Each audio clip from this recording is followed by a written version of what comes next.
কুমিল্লায় আলোকিত কিন্ডারগার্টেন অ্যাসোসিয়েশনের আয়োজনে বৃত্তি পরীক্ষা অনুষ্ঠিত হয়েছে।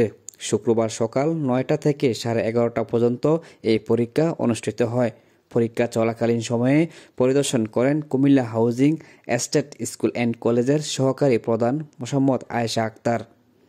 পিটিবি ওয়াপদা জামে মসজিদের খতিব মাওলানা শাহ আলম কাদেরী, পূবালী ব্যাংক চকবাজার কুমিল্লা শাখার এজেএম মোহাম্মদ সাফিউল আলম রানা, ছাত্রনেতা আনোয়ার হোসেন, মোসাম্মদ রাবেয়া খাতুন, ডাক্তার মোহাম্মদ মিজানুর রহমান, বিশিষ্ট শিল্পপতি রাফিজুল হক সহ বিশিষ্ট শিক্ষাবিদগণ। আলোকিত কিন্ডারগার্টেন অ্যাসোসিয়েশনের মাধ্যমে যে বৃত্তিটা হইতেছে এটা আসলে কমলমতি বাচ্চাদের জন্য অনেক ভালো একটা সুযোগ।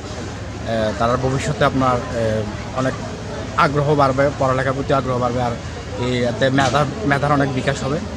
আর এটার আমরা তো সবসময় এরকম একটা আয়োজন হোক, তাহলে বাচ্চাদের জন্য অনেক ভালো হোক।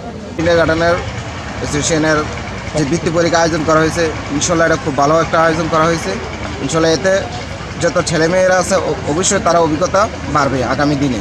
তারা অত্যন্ত সুন্দরভাবে তারা পরীক্ষা দিচ্ছে, এখানে কোনো অসুবিধা হইতেছে না, তাদের কোনো সমস্যা হইতেছে না, এটা আমরা অবলোকন করতে পারছি। ইনশাআল্লাহ আশা করি তারা ওদের ভবিষ্যতে তারা ভালো করবে। তাদের যে লেখা, তাদের যে প্রশ্নের ধারাবাহিকতা অনেক সুন্দর, আল্লাহ কবুল করক। আসলে বৃত্তি পরীক্ষা দেওয়া সুযোগ করে দেওয়ার মূল কারণ হল তাদের মেধাকে দেখা, বিকাশ করা। তারা অনেকটা ইন্সপায়ার্ড হবে ভবিষ্যতে, যে আমরা ভালো কিছু করতে পারবো, ভালো রেজাল্ট করতে পারবো। তার মন থেকে কিন্তু অনেক আনন্দ পায়। আজকের এই আলোকিত কিন্ডারগার্টেন অ্যাসোসিয়েশন কর্তৃক আয়োজিত বৃত্তি পরীক্ষার আজকে যে পরিবেশ, সেটা অনেক সুন্দর এবং মনোরম পরিবেশ।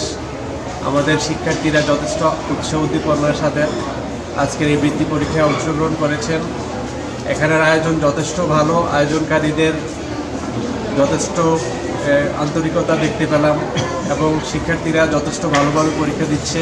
আলোকিত কিন্ডারগার্টেন অ্যাসোসিয়েশন বৃত্তি পরীক্ষা 2024 দীর্ঘ প্রতীক্ষার পরে আমরা আজ 20 ডিসেম্বর 2024 সালের পরীক্ষা সুন্দরভাবে আয়োজন করতে পেরেছি এবং সুন্দর পরিবেশে আমরা একটা বৃত্তি পরীক্ষার উপহার দিতে পেরেছি।